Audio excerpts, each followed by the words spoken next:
Halo semua, selamat datang di podcast Ngomongin Bisnis by Melon Branding bareng gue, Rai.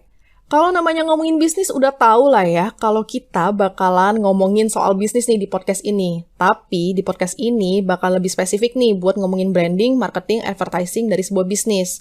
Kemarin kita udah bahas 12 brand archetype, yang mana ide archetype itu justru datang dari pakar psikologi Carl Jung. Archetype jadi salah satu cara yang cukup efektif buat ngebentuk branding dari sebuah bisnis biar bisa relate nih sama target marketnya. Bahkan brand archetype bisa ngebantu lo buat tentuin kayak bentuk, warna, bau dari bisnis atau brand lo tuh kayak apa. Penasaran nggak sama brand archetype yang udah gue hebohin tadi? Abis podcast ini, lo coba dengerin deh episode sebelumnya, persis banget sebelumnya. Kalau sekarang gue bakal lebih ngebahas beberapa contoh brand yang bisa menampilkan dirinya sesuai dengan brand archetype tertentu. Biar ada gambaran, gue mungkin akan kasih reminder dikit ya beberapa jenis archetype. Jadi tuh brand archetype tuh jumlahnya ada 12 dan simpelnya dibagi ke dalam 4 kelompok besar. Yang mana tuh di kelompok pertama ada spirituality, di mana ada innocent yang punya karakter safety, terus ada sage dengan karakter understanding, dan terakhir explorer dengan karakter freedom. Di kelompok kedua ada life legacy, di dalamnya ada outlaw dengan karakter liberation, magician dengan karakter power, dan hero dengan karakter mastery. Kelompok ketiga atau kelompok pursue connection ada lover dengan karakter intimacy, jester dengan karakter enjoyment, dan everyman dengan karakter belonging. Di kelompok terakhir ada provide structure, di mana di dalamnya tuh ada caregiver dengan karakter service, ruler dengan karakter control, dan creator dengan karakter innovation. Salah satu brand yang archetype-nya berasa banget nih ya, pertama ada Apple. Ada yang gak kenal nggak Apple gitu?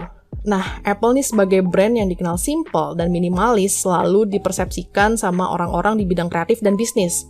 Mereka selalu punya solusi untuk berbagai masalah dan mendukung kebebasan berimajinasi setiap pemakainya. Karena desainnya minimalis, mereka bisa jadi lebih stand out nih dibanding brand-brand yang jualan produk-produk teknologi juga. Dan ada nih satu kutipan yang terkenal banget dari Apple, Think Different. Dengan segala yang lo tahu tentang produk Apple, ketebak gak mereka nih masuk dalam archetype yang mana ya? Nah, betul banget nih, mereka adalah creator dengan karakter yang inovatif. Pertanyaannya, apakah brand archetype creator dengan karakter inovatif ini bentuknya harus minimalis dan clean kayak Apple? Padahal ya, kalau dipikir-pikir bisa aja kan, desain yang minimalis itu ngambil archetype yang lain, kayak ruler gitu contohnya. Nah, nggak selalu gitu nih. Gue ambil contoh brand lain yang archetype-nya sama, yang masih sama-sama creator ya. Lo tahu kan mainan anak-anak Lego? Nah, karakter dari Lego sendiri tuh warna-warni banget. Apalagi itu kan jenis mainan anak-anak ya kayak udah hampir pasti nggak sih kalau warna-warni. Walaupun di awalnya itu diperkenalkan sebagai mainan anak-anak, ada juga nih orang dewasa yang koleksi Lego bahkan dijadiin kayak miniatur gitu. Kalau lo lihat Lego, dia tuh sebenarnya jualnya sederhana banget. Mainan bongkar pasang buat bikin miniatur bangunan. Lo mau beli 2 set Lego yang berbeda, bisa jadi sesuatu yang keren banget nih kalau lo mau dan lo bisa. Belum lagi, Lego yang sekarang itu juga ngeluarin beberapa karakter-karakter lucu sesuai dengan tema-tema relevan biar main rumah-rumahannya tuh lebih berasa gitu roleplay-nya. Beberapa brand communication emang kebanyakan ditujuin untuk anak-anak sih buat ngebantu mereka eksplor potensi yang mereka punya. Kelihatan banget lah dari salah satu statement mereka di website. Lego play start to release a child's potential from the moment they pick up their first brick. That's why kadang orang tua tuh beliin anaknya Lego bukan cuman sekedar mainan, tapi ya buat mengasah kreativitas dan motorik anak gitu. Karena mereka bisa bikin macam-macam tuh pakai Lego. Dengan karakter kebebasan bereksplorasi dan membuat sesuatu yang baru itu, yang bikin Lego tuh jadi masuk dalam brand archetype tuh creator. Satu family kan ya sama Apple. Dan kelihatan jelas nggak sih bedanya? Walaupun mereka punya brand archetype yang sama, itu cuma buat ngebantu brand memposisikan diri mereka ke audiens tuh kayak gimana. Tapi in detailnya ya brand sendiri yang nentuin apakah creator in digital era and for business kayak Apple, atau creator buat anak-anak yang mana mereka masih banyak hal yang bisa nih untuk dieksplor dan belajar buat memaksimalkan imajinasi dan pengalaman motorik mereka. Keberadaan ini biasanya dimulai dari brand positioning yang udah pernah nih gue bahas di episode sebelumnya. Kalau lo ingat di episode sebelumnya, gue pernah bilang juga kalau sebuah brand itu perlu nurunin statement ke beberapa karakter dan personality yang bisa dideliver lewat indera. Entah itu indera penglihatan, pendengaran, penciuman, perasa, atau sentuhan gitu. Sekarang kita lihat contoh lain ya, kita move ke brand lain gitu. Kali ini tuh siapa sih yang nggak tahu Disney ya? Dari kecil tuh gue udah nonton film dan series Disney gitu, mulai dari nontonin Mickey Mouse sampai princess-princessnya lah. Ada satu karakter kuat yang ditampilin nih sama Disney di film-filmnya ya gitu. Jadi tuh jalan ceritanya walaupun jalan hidup si karakternya itu amburadul, selalu berakhirnya tuh dengan bahagia dan haru. Coba deh lo perhatiin semua film Disney, hampir semuanya kayak gitu. Bahkan di program streaming berbayar mereka di Disney Plus Hotstar, mau di film dokumenternya sekalipun, akhirnya tuh nggak bikin frustasi, tapi malah bikin happy. Padahal mah jalan ceritanya udah kayak, haduh banget gitu deh. Dengan menggunakan warna dominasi biru, ungu, dan punya beberapa statement kayak the happiest place on earth, where dreams come true, lo mulai bisa ngeraba gak nih Disney itu masuk dalam archetype apa? Nah, Disney itu masuk ke magician.